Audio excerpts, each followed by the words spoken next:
Good evening everybody, welcome to Apex Racing TV and welcome to the Circuit Gilles Villeneuve here in Montreal in Canada. We are just alongside the Ile Notre Dame and the famous rowing stretch where the 1978 Olympics were held. Well, hello everybody, I'm Adam Bath and alongside me for this iRacing Porsche Cup race it's Conrad Venter. And Conrad, Circuit Gilles Villeneuve, one of the closest circuits we've got on iRacing really to a street circuit. Therefore it's going to be even more difficult for these Porsche 911 drivers to get some overtakes done in this race. Qualifying is going to be crucial. Yeah, I remember last season when we covered this particular car track combo, the racing was close, but they did struggle to do some overtaking. So we'll see how it goes tonight. It looks like we've got cooler temperatures than we did last season, so there should be a bit more grip out there for the guys. And for the championship standings, quickly going into this third race meeting of 12, it is Joni Heikkinen leading the way in the championship standings. He is currently, as I look on my time screen, in 7th place in qualifying at the moment. Mikko Parvalainen in second place in the standings and second in qualifying at the moment. Joni Takinen in 3rd. 4th is Mikko Malkola. Petteri Kotavara in 5th. Michel Ritchie 6th. Maxime Bryant in 7th. Kevin Asher in 8th. Sindre Satas in 9th. And Pierre Leonardi rounding out the top 10 there. We've got 22 cars registered for this top split session, which we're going to be bringing you today. 17 laps around the circuit. And 25 degrees ambient temperature, 26 degrees track temperature. Late afternoon conditions here, mostly cloudy here at Montreal today. And at the moment in qualifying, it is a Hanken Guven that's currently on provisional pole. Mikko Parvalainen in 2nd. Ross Balfour, BSRTC driver, in 3rd. Vedran Kral in 4th. 5th is Alberto Toledano. 6th is Maxime Bryant. 7th is Sebastian Dunkel. Victor Keutler in 8th. Then 9th is championship leader and number 1 with the highest I rating in the field, Joni Heikkinen. And then running out the top 10, it is Tommy Ostgaard. Circuit Gilles Villeneuve then. Conor, we were just talking about it a moment ago. Whereabouts is the key overtaking points going to be on this circuit? Obviously you've got the hairpin and the chicane going onto the front straight. Yeah, I think you can add the rundown into turn 1 as well. If the car in front of you messes up the final chicane a little bit, then you'll get an opportunity to have a little go into turn 1 as well. And of course, you drive this car in the BSR Porsche Cup that we have on Apex Racing TV on Thursday nights. We're only able to get one race in on that occasion at the Brands Hatch Indy circuit. How was that for you? You're running quite well until a spin late on. Yeah, it was alright. Look, I'm doing it for the guys that can't go that quick. So yeah, just finishing a race is an achievement in my book. You're representing them well, I can say that. We're on our way down to the grid now. It's going to be a standing start here for the Porsche Cup. Good entry here today. Same can be said for the British Touring Car Championship support race, the Porsche Carrera Cup GB. That got very strong attendance for its first race meeting of the season just at the weekend. Running through the grid then, a Hanken Guven on pole position there, Mikko Parvalainen in 2nd, Ross Balfour in 3rd, Vedran Kral in 4th, Alberto Toledano in 5th, 6th is Maxime Bryant, 7th is Sebastian Dunkel, pro licence for him as well, Victor Keutler in 8th, 9th is Joni Heikkinen, championship leader, and 10th is Tommy Ostgaard. Fevzikan Oskan in 11th, 12th is Daniel Cruz, 13th is Mikko Malkola, then Pierre Leonardi in 14th, then 15th is Joseph Burton Harris, was racing in the IMSA series last night, Bruno Fontalba in 16th, 17th is Andres Lanza, Ogutz Jurak in 18th, 19th is Norbert Leitner, and then 20th is Mark Montana, and then 21st on the grid is Carol Schuvelag, and then at the back in 22nd it is Kane Kugemeyer. And so we've been saying 17 lap race, and we will see how these cars get on. Not too long now to go before the race gets underway, 30 seconds. And I wonder if we'll see at least a better show than last time. 5-second board shown to the drivers, and now the revs will rise. Race 3 of iRacing Porsche Cup. Green. away we go, and it's a good start from Guven away from the line. Is Parvelainen going to try and take the lead? No, he doesn't. He's going to slot into second place. Now we've got to negotiate the centre rest. This is going to be a tricky spot on the circuit. Maxime Bryan, good start from him up a position. Same for veteran Kral. And now we go out of the corner. It's very hard to get the power down here as they go up the hill and in towards the first of these chicanes on lap 1 of the race. Still cars side by side trying to sort each other out. That's Toledano getting a bit of contact there with Joni Heikkinen. Car 1 on the car there. Victor Koidler also in 1 position. Joni Heikkinen up to 8th. Sebastian Dunkel, terrible start from him, down 2 positions. Now into the second of the chicanes. There's an Apex Race Academy car going around the outside there. That is car 22. That is Tommy Ostgaard trying to get past Mikko Malkola in the early going. Mikko Malkola, a pro driver, and Conrad as we head towards the hairpin on lap number 1. Looks like we've got a pretty clean race so far. Yeah, the only guy I could see that really dropped down the standings was Oskan. It looks like he's back into the pits or having some connection issues, but he's there back down into 21st. Yeah, terrible start for the international driver there, down 2 positions. Good starts from Chirac and Montana, but they're just saying that they're now dropping down the order as well. So problems for those guys, but now we're blazing down the back straight towards the final chicane and towards the wall of champions, and you can see already that Guven has got a 1.1 second lead over Mikko Parvelainen. Then it is veteran Kral in 3rd place, 4th is Maxime Bryan, Ross Balfour in 5th position, and then close cars in 6th and 7th. We've got Alberto Toledano, and in 7th is Victor Koitler. One is a UK and Ireland driver, one is from Brazil. So a bit of difference in location between these guys, but not too much difference in time and distance on the track as we go through the centre rest to start the second lap. And we see, as we've been seeing so far this season, Conrad, is we get these big battle packs in the iRacing Porsche Cup, but once you get in here, it is pretty difficult to get past a car unless you have to force them into a mistake. Yeah, I think, like I said, last season the race became slightly processional after a couple of laps, and we can already see the pack splitting up. There's quite a big spread already. We've got a massive battle going on for what looks like 8th place at the moment. Yeah, that was Toledano, the guy that was leading the pack just going into that second chicane, but went off. Oh, enough in the background, that's Joseph Burton Harris, the man who finished 2nd place in the IMSA Sports Car Series. He was driving a Daytona prototype on that occasion, driving a Porsche today, and it looks like he's made an error here. Let's see what happened on the replay. Oh, maybe I stand corrected. Behind him is Bruno Fontalba, and he hits him, which sends him into the back of the Apex Academy car of Tommy Ostgaard. And yeah, unfortunate for Joseph Burton Harris, the Australian-New Zealand driver. He's now facing the back of the pack and is going to have to work his way through past the 21 cars now. Yeah, we're just switching back to the front as well, where Guven is open a 1.5 second lead as he comes across the start-finish line. And yeah, 1.5 seconds doesn't sound like much, but it it seems like it's quite comfortable if you look at the visible gap. First benchmark time from him, 1:35.582. Fastest lap of the race has gone to Ross Balfour, and you can see that Mikko Parvelainen is now having to make sure he defends from veteran Kral, who's in 3rd, finish versus international in terms of clubs on iRacing, and then 4th is Maxime Bryan, keeping a watchful eye, the Frenchman, through this long right-hander where it's pretty easy to hit either side of the wall, on the inside or the outside. I've seen that numerous times in the BSRTC, which runs on Thursday nights on Apex Racing TV, of course. And yeah, this 4-car train, Parvelainen, Kral, Bryant and Balfour just bringing up the rear here in 5th position. Bad start for Ross Balfour, down 2 positions already from the start of the race. The same can't be said for Maxime Bryan, the Frenchman, up 2 positions already.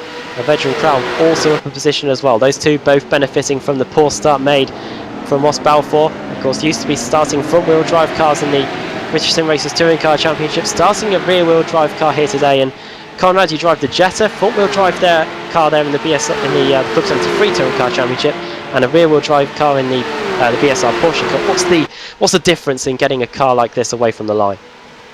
Well, the Porsche in particular, it's got a lot more power, and you pick up a lot more wheel spin in it. So it's a little bit trickier. And yeah, I mean, apart from that, I just think the Porsches are a much harder car to drive than the Jetta. The Jetta's not very quick. And every time you start losing the back end for some odd reason, then you just floor it and it corrects itself. With this, it's there's none of that magic 2-foot save anymore. Of course, yeah, rear-wheel drive cars always known to be better away from a standing start. We used to see that back in the Super 2000 days of the early 2000s. The BMWs blazing away, leaving the Seats and the Chevrolets in their dust in the World Touring Car Championship. And yeah, the Porsches here now onto lap 4 of the race. We've got 2 battles then inside the top 10. We've got that 4-car train. And then we go back to Victor Keutler, who's leading Joni Häkkinen. Häkkinen having a little bit of a look at the inside there into the third of the chicanes around the circuit. Häkkinen, the championship leader, going into this race meeting. Of course, has taken part in numerous races during the week, but this is the strength of field broadcaster we've got today. And Häkkinen hasn't had the best qualifying here. Conrad, and now he's got his work cut out in trying to get past the Brazilian driver in front of him going into the hairpin. Yeah, well, he's got a good run, and it looks like he's pretty close coming down this back straight. And it's just exactly now when we'll see how the draft makes a difference in this car. So even though he's that close, he's really going to struggle to get alongside Keutler in front of him. Just 250 kilometers per hour plus going into the final chicane. The World Champions beckoning on the outside, and those curbs, Conrad, going into that final chicane, they seem more difficult than any other corner in the world to try and negotiate. If you hit them the wrong way, you seem to be heading straight into that Wall of Champions on the outside. To be honest, the Porsche's pretty good in that respect. It rides those big curves well, and you'll see the drivers taking quite a lot of it as they go through there.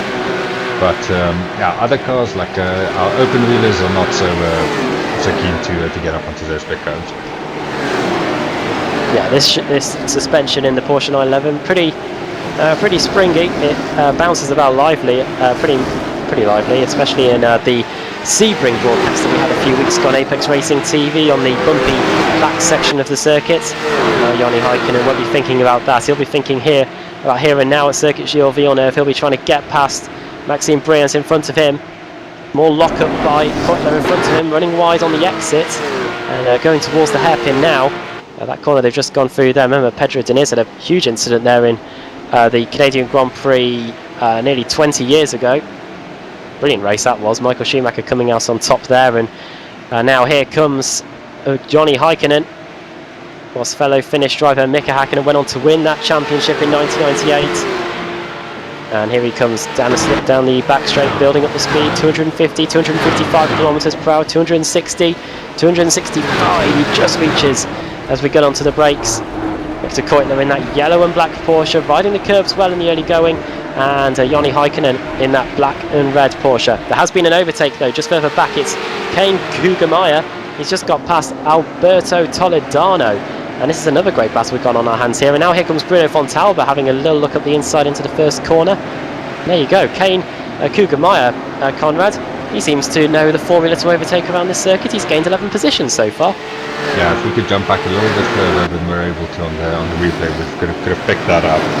But yeah, just look at his rear wing. He's obviously a man for driving it on the limits. The rear wing is slightly bent. He's made contact with a wall somewhere. Rubbing's racing, as they say, and yeah, he's obviously got the chrome horn out here, and he's sliding his way about on the exit of the second chicane. And behind him he's got Toledano, he's got Bruno Fontalba as well, another of the French drivers involved in the field today, as well as Pierre Leonardi, who's currently sitting in 14th place, one of the few drivers to not gain or lose any positions in the opening half a dozen laps here in the iRacing Porsche Cup at Montreal. Pass, Joni Häkkinen. He's got past finally Victor Keutler. However, it looks like that Keutler might get the position back on the exit. And now we've got a fantastic situation going down the back straight here. Sebastian Dunkel, the pro driver, wants to get in the mix here as well. He now slots back in. He's going to cut to the inside.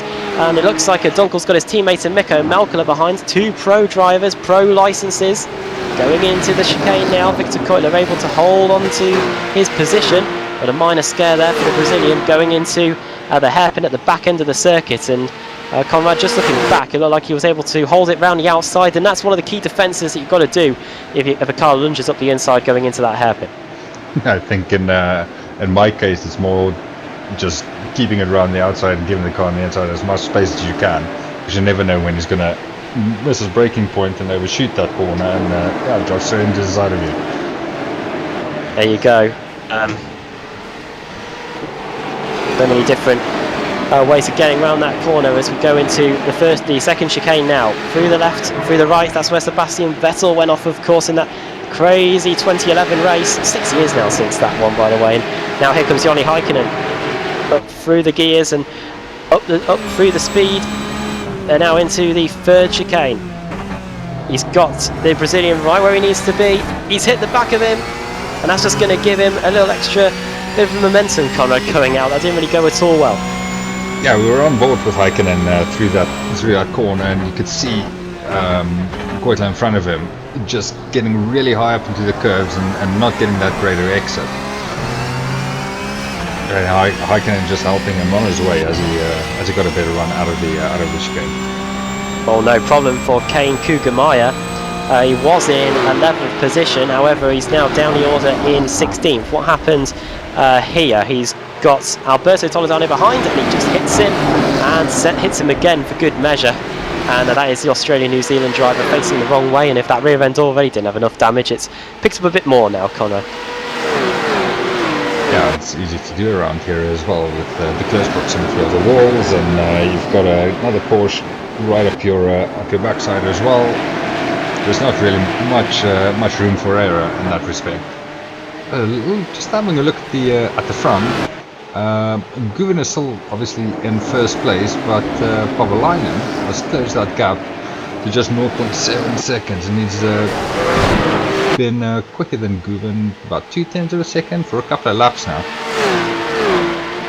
Yeah, last time around 35.6 compared to the 35.9 done by Guven on that last lap. So the gap, yeah, about down to 0.6 of a second.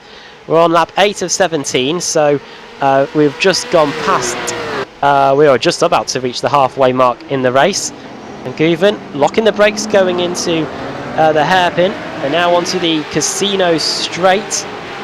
And he too's got a bit of damage to the rear wing. That might have been picked up earlier on in the race, but we'll see what the lap time's like when Mikko Paavalainen gets back to the line.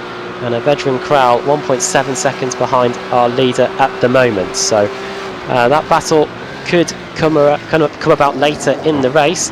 Black Star Racing, Mikko Paavalainen flicks it into the chicane right left. And car 9 goes onto the front straight now with car 6 in Hakan Guven. Over the line they go, and what are the times like? It is a 1:36.2 for Guven and a 35.8. And that gap that was 0.6 of a second a lap ago, it isn't anymore. It's down to 0.4. And I tell you what, Mikko Paavalainen, he fancies his chances of maybe getting a win here in the second half of the race. Maybe Hank Guven decided to go off a bit too early. It's a marathon, not a sprint, comes to mind. And another lock up there going into the second chicane, and I think he's starting to feel the pressure a bit now, Conrad.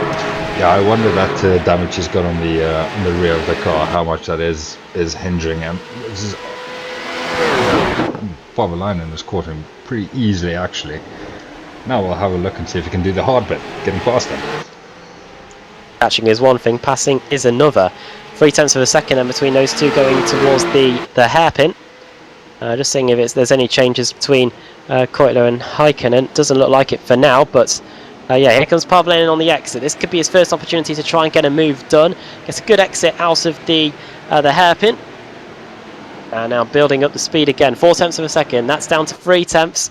See if there's any difference in speed. Not too much really. Just about 1 or 2 kilometers per hour difference picked up in the slipstream by Mikko Paavalainen going into the final chicane. I think the only way he's going to have a chance of getting past Guven here is if he can push the international driver into making a mistake, and he's got opportunities to do that. We're on to lap 10 now of 17, so 8 laps for the Finnish driver to try and make his move and get this win here in round 3 of the iRacing Porsche Cup. 8 laps is an awful long time around this circuit to try and hold someone off, especially if they're that much quicker. Yeah, you're right. To be fair, it is quite a reasonably long lap around the circuit for these Porsches. In Formula 1, it's just under 1 minute 20s, and they do 70 plus laps around that circuit. But yeah, 90-second or so lap for these Porsches here today.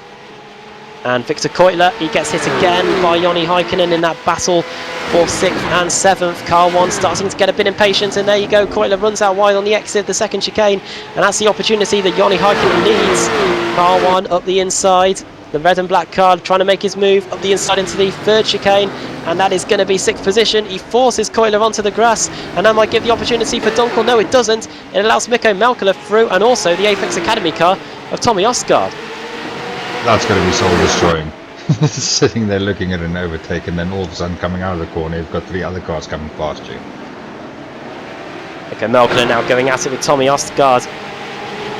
Pro driver versus Apex Academy driver, one of the stars of the future perhaps in the world of sim racing. He moves across, that's brave. Mikko Melkala in front of Tommy Osgaard. Osgaard in car 22, the green and black Apex Academy car. Mikko Melkala car 4 in that black and yellow Rustmaster liveried car, Porsche there as we go for the final corner. And on to lap 11, quite a few position changes on this lap. Joni Heikkinen now up into 6th place, Victor Keutler down to 7th, Mikko Melkala up 5 positions from where he started, now he's in 8th place, Tommy Osgaard in 9th, and Sebastian Dunkel now languishing down the order in 10th position, 3 positions lower than where he started. Lap 11, 6 laps to go. Ross Balfour had a very poor lap the last time around. He did a 1 minute 41, and he has got Heikkinen not very far behind him. You can see that Heikkinen's pulled away from the rest of those guys now. Shows you the pace that he's got underneath him, and why he's leading the championship as well as they go through the second chicane. Car 1 right with Ross Balfour now, 1:41 on that last lap, as you were saying, Conrad. 35.4 is his personal best, and it's the fastest lap of the race as well for Ross Balfour.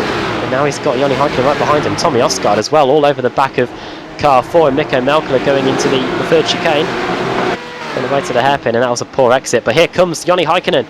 He's going to go to the outside. That's where Robert Kubica had his huge incident 10 years ago now in the Canadian Grand Prix. And round the outside goes Heikkinen. That's going to be 5th place surely. And Ross Balfour's got a problem here. I think he got a slow down penalty. Coming out of that third chicane, he was left-hand tyres right on the grass, straddling that big white curb. And I'm pretty sure he picked up a slow down penalty. Easy to do around this circuit. And here comes Victor Keutler, the Brazilian. Can't get it done just yet. Ross Balfour, change for the lead. Here comes Parvalainen. Round the outside, he's off. He's back on, and he hits Guven. They both slide, and this might allow veteran Kral up the inside for 2nd place. 2 international drivers going at it here. Guven versus Kral, and it's going to be Kral that gets the inside line into turn 2, and that is 2nd position as well. So it's all kicked off here, and Mikko Parvalainen. Oh, it didn't take him too long, did it? Closed up to the rear of Guven on lap 8, and by lap 12 he's got the lead. Yeah, I'll just have a little look back on the replay there. Oh, you know what? Guven ran deep into turn 2, coming out of turn 1.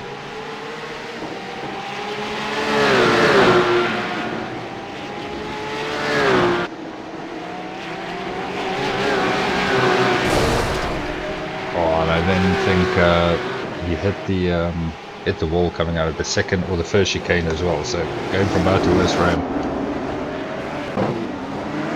Looks like Keutler has lost out big time as well when we're looking at that battle for the lead. He's now down to 9th position. Osgaard and Melkala have both got by, and now Sebastian Dunkel is queuing up to get past the Brazilian.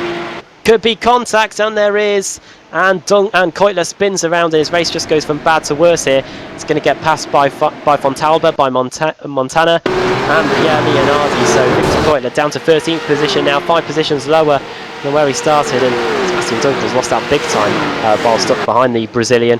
There's quite a bit of a gap now between him and Tommy Osgaard, who's now in 8th position. Whoa, and that's the end for Ross Balfour. Balfour around into the wall, and that's going to allow Osgaard up another position. Also the same for Melkala and pretty much everyone else as well. And starting to unravel a bit now for Ross Balfour, and he just spins it again for good measure. Oh, yeah, he's just doing a couple of donuts. Can't get it going. And he's off again. Well, it's in 20th place. It's not gonna be a day that's gonna get much better for him, but Yeah, at least he was part of that group. That group is providing us with ample entertainment at the moment.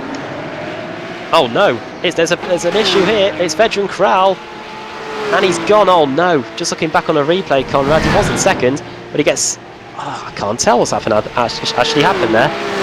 It doesn't look like a slowdown, just couldn't get the power down on the exit, and I think Guven just goes into the back of him. And somebody else, he's back up to 4th now. Who have we lost up front? I just saw a car on the grass in the... It was Maxime Briant, and he was in 4th position. The Frenchman started 6th on the grid. The red and white car. Did he collect? Kral on his way through, just looking on a replay. Oh no!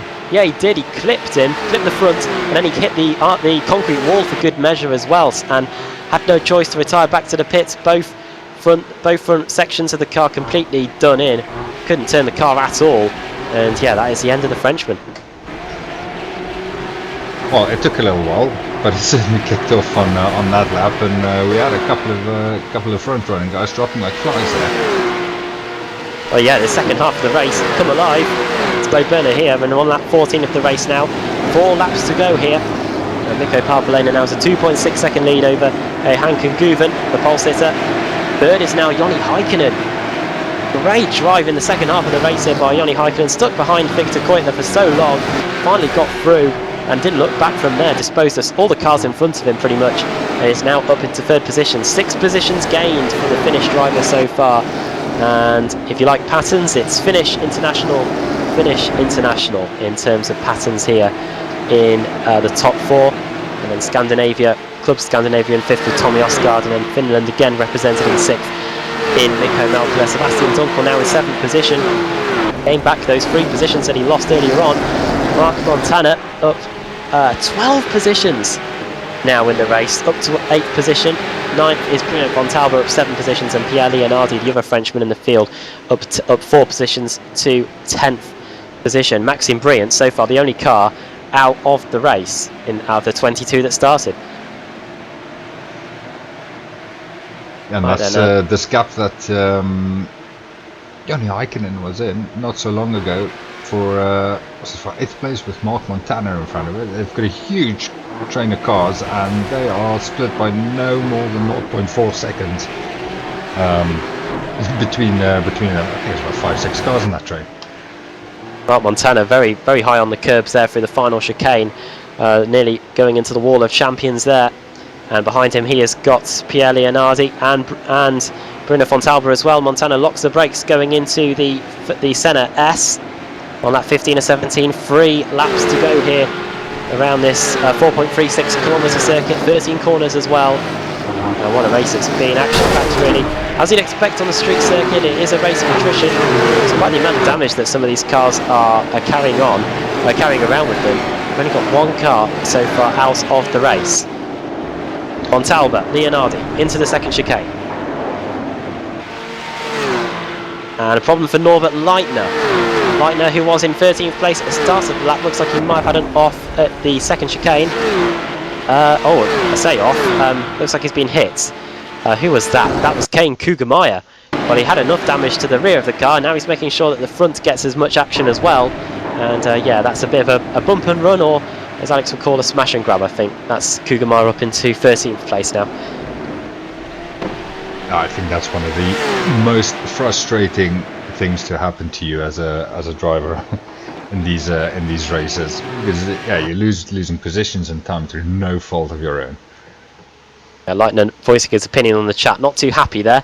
Penultimate lap then for Mikko Palvelena, lap 16 of 17 here at Circuit Villeneuve. 2.9 second lead over Guven in 2nd.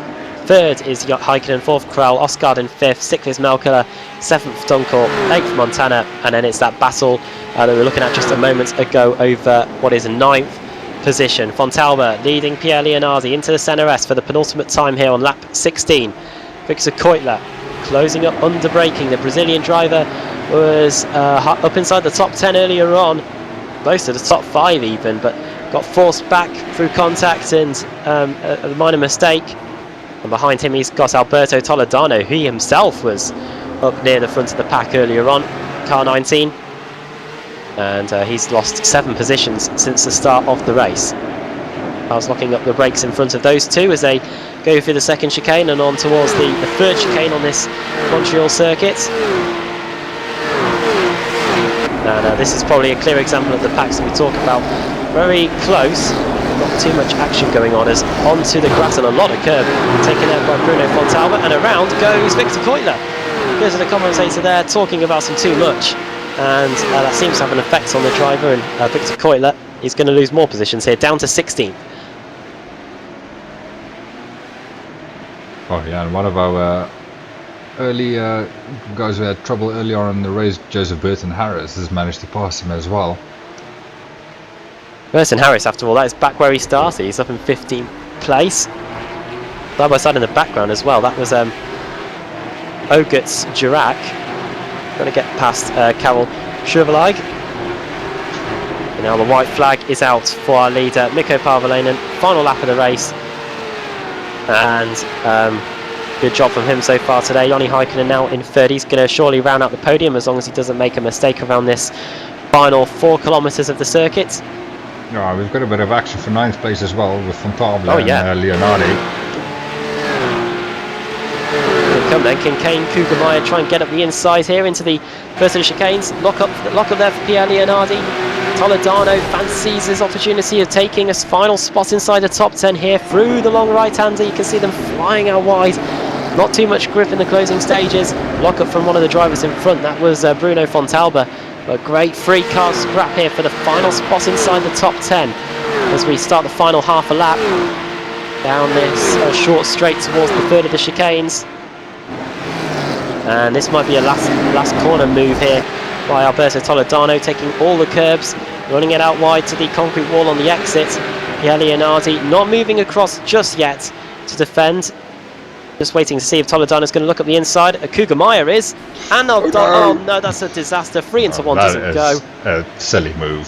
Straight up. There's no sugarcoating that one. That was just a silly move.